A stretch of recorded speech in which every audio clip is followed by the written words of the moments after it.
विश्व का सबसे बड़ा आध्यात्मिक और सांस्कृतिक समागम, एक ऐसा पर्व जहां आस्था, परंपरा और राष्ट्रीय एकता एक साथ प्रवाहित होती है।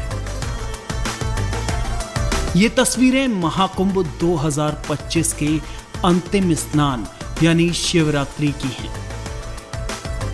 13 जनवरी से शुरू हुए इस महासंगम में देश के 65 करोड़ से ज्यादा यानी करीब आधी आबादी, अमेरिका की 2 गुनी से ज्यादा और रूस की 4 गुनी और जापान की 5 गुनी, यूके की 10 गुनी और फ्रांस की 15 गुनी से ज्यादा जनसंख्या ने त्रिवेणी संगम तट पर स्नान किया। ये मानव इतिहास का सबसे बड़ा आयोजन भी रहा।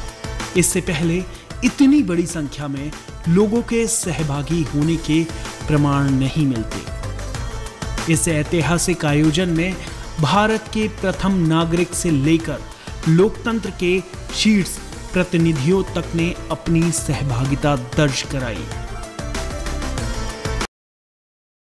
प्रयागराज आस्था और संस्कृति की भूमि है, जहां हर 12 वर्ष में श्रद्धालुओं का महासंगम होता है और इस पावन अवसर का साक्षी देश का नेतृत्व भी बनता है। संगम में ये पुण्य स्नान केवल व्यक्तिगत आस्था नहीं, बल्कि भारतीयता के मूल स्वरूप को सम्मान देने का भी प्रतीक है।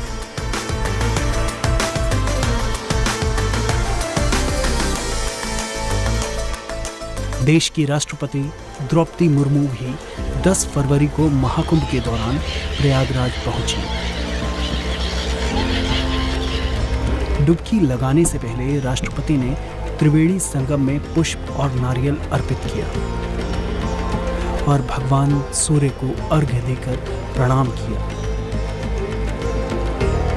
उन्होंने गंगा, यमुना और सरस्वती की आराधना करते हुए पवित्र जल में डुबकी लगाई।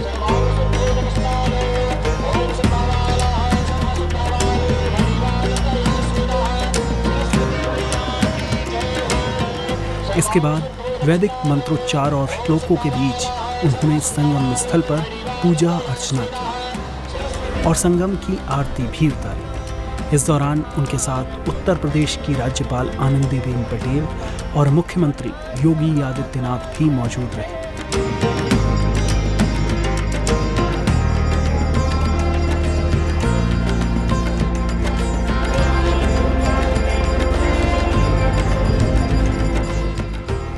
प्रयागराज के धार्मिक स्थानों के बाद राष्ट्रपति संगम तट पर बने डिजिटल अनुभूति केंद्र भी गईं, जहां उत्तर प्रदेश सरकार ने महाकुंभ के बारे में समझने के लिए डिजिटल व्यवस्था की है, बल्कि भी प्रशंसा की। जो प्रशासन ने कार्य किया है, मैं अभिभूत हूँ। कभी कल्पना नहीं की थी कि भारतवर्ष में इस प्रकार का आयोजन होगा।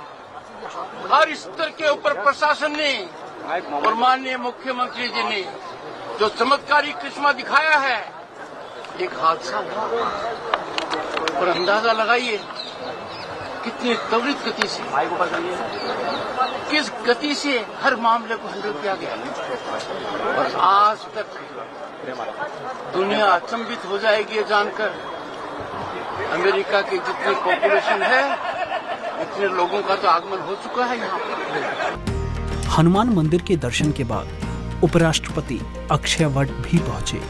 अक्षय वट एक ऐसा वृक्ष जो केवल एक पेड़ नहीं, बल्कि आस्था, शक्ति, अद्भुत भी है और आध्यात्मिक ऊर्जा, शक्ति देने वाला भी।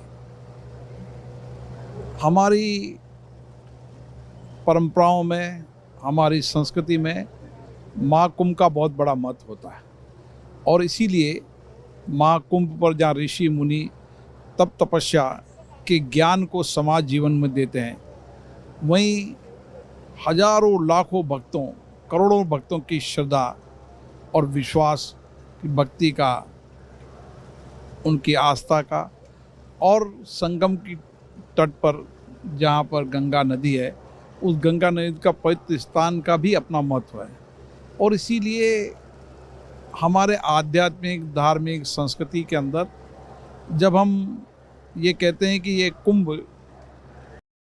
साल बाद आता है, तो ये जो तिथि सूर्य बृहस्पति जब एक साथ एक दिन मिलते हैं तब ये कुंभ की तिथि निकलती है। बृहस्पति सूर्य और सब ग्रह एक साथ तिथि के एक साथ मिले, इसलिए 144 साल बाद ये महाकुंभ आया। कुंभ भारत की परंपरा का एक अभिन्न हिस्सा रहा है। हर 12 वर्षों के बाद कुंभ और 6 वर्षों के बाद अर्धकुंभ लगता आया है। लेकिन इस बार जो कुंभ का दृश्य था वो तो पिछले हर कुंभ से बहुत विशाल था। कैसा आप इसे देखते हैं? ये कुंभ क्योंकि बड़ी आस्था का, विश्वास का, लोगों के जीवन के अंदर ऊर्जा प्रेरणा का कुंभ है, और इसलिए आप देख रहे होंगे कि देश नहीं दुनिया भर के लोग इस आध्यात्मिक संस्कृति के महाकुंभ में आए हैं। दुनिया के कई देश के लिए श्रद्धालु भी आए हैं, भक्ति भाव वाले आए हैं, जो आध्यात्मिक धर्म में आस्था रखते हैं, वो ज्ञान वाले गुरु भी आए हैं।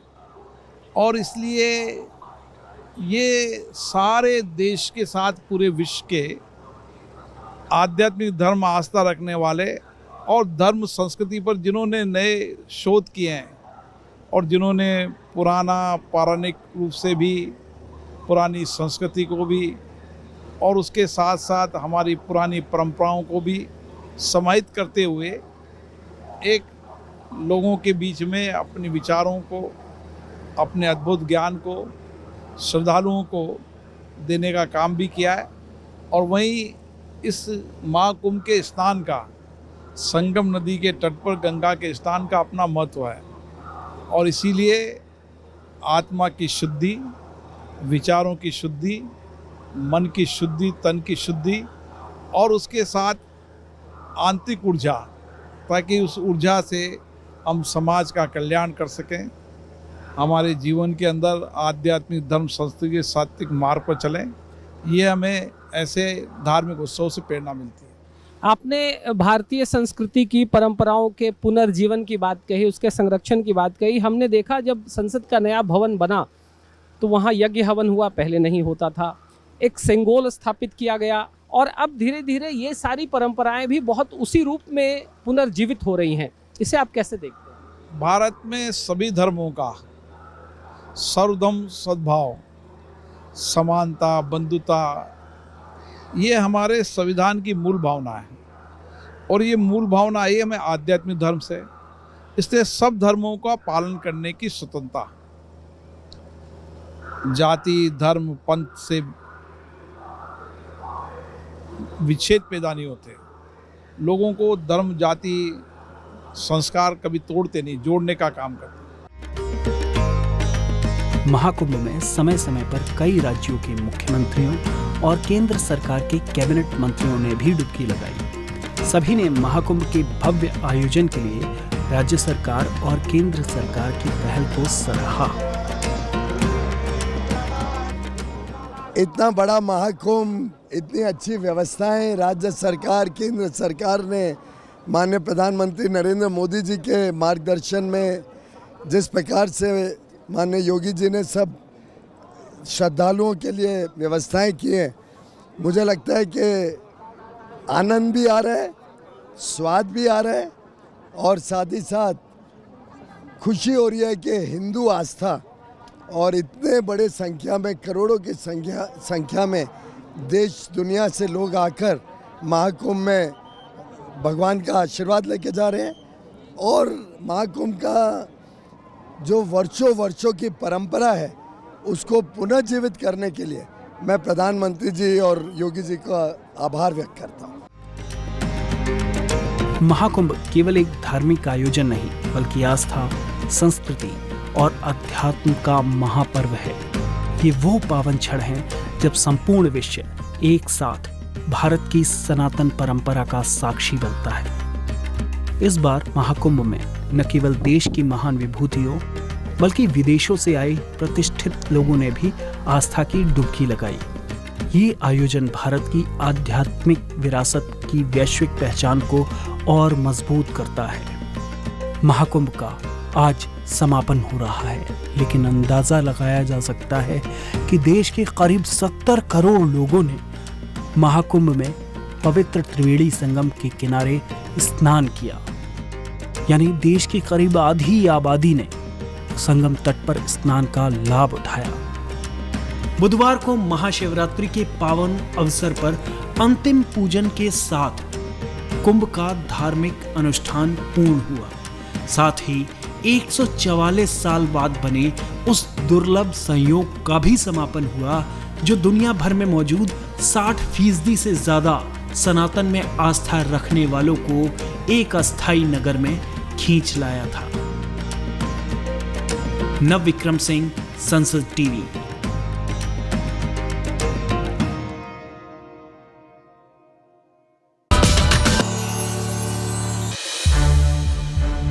संसद टीवी के और भी प्रोग्राम्स देखने के लिए सब्सक्राइब करें हमारा YouTube चैनल और हाँ, इन्हें लाइक और शेयर करना ना भूलें।